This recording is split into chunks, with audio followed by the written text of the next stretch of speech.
आज या ठिकाणी जे 16 तारखेपासून आपण साखळी उपोषणाला बसलेले आहोत। या ठिकाणी आपल्याला बऱ्याच संघटनांनी पाठिंबा दिलेला आहे। तर त्याच या ठिकाणी आपल्याला किरण घोंगडे सर रिपब्लिकन सेना युवा प्रदेश अध्यक्ष यांनी सुद्धा आपल्याला त्यांच्या संघटनेच्या वतीनं पाठिंबा दिलेला आहे। तसेच या संघटनेचे जिल्हाध्यक्ष भीम टायगर सेना गजानन वैद्य यांनी सुद्धा या ठिकाणी आपल्याला पाठिंबा दर्शवलेला आहे, त्याबद्दल त्यांचे आभार। आणि या उपोषण स्थळाला संबोधित करण्यासाठी किरण घोंगडे सर या ठिकाणी आपल्याला संबोधित करणार आहेत। तरी मी त्यांना विनंती करतो की किरण घोंगडे सर।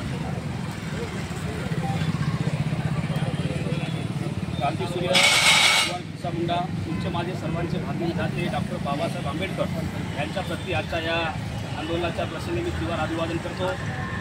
आज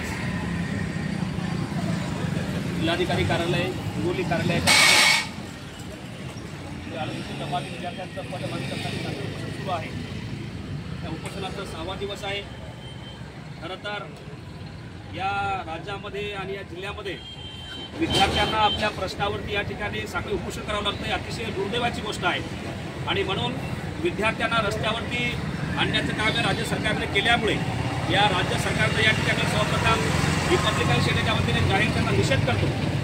आणि या आंदोलनाच्या निमित्तानं या सरकारला या ठिकाणी सांगू इच्छितो की जे आमच्या एसटी समूहातील जे विद्यार्थी बांधव या ठिकाणी उपोषणात बसलेले आहेत, उपोषण करत आहेत, त्यांच्या ह्या साखळी उपोषणाचा या ठिकाणी तात्काळ या कलेक्टर महोदयाने दखल घ्यावी, महाराष्ट्र शासनाने दखल घ्यावी आणि या विद्यार्थ्यांचा जो उपोषणाला या ठिकाणी तात्काळ निकाली काढावा अशा प्रकारची सरकारकडे विनंती करतो।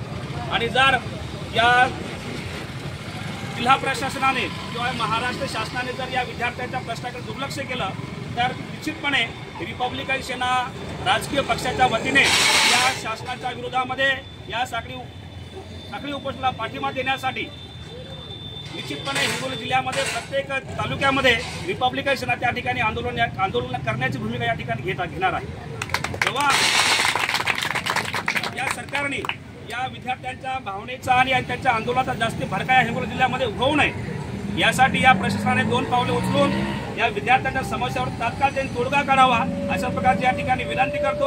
आणि पुन्हा एकदा रिपब्लिकन सेनेच्या वतीनं रिपब्लिकन सेनेचे नेते महामानव डॉक्टर बाबासाहेब आंबेडकरांचे नातू सरसेनानी आनंदराज यशवंतराव आंबेडकर साहेब यांच्या रिपब्लिकन सेना पक्षाच्या वतीनं मी या उपोषणाला या साखळी उपोषणाला या ठिकाणी जाहीर पाठिंबा देतो आणि आपल्या मागण्यासंदर्भात पुन्हा एकदा शासनाने तात्काळ विचार करावा अशी या ठिकाणी विनंती करतो।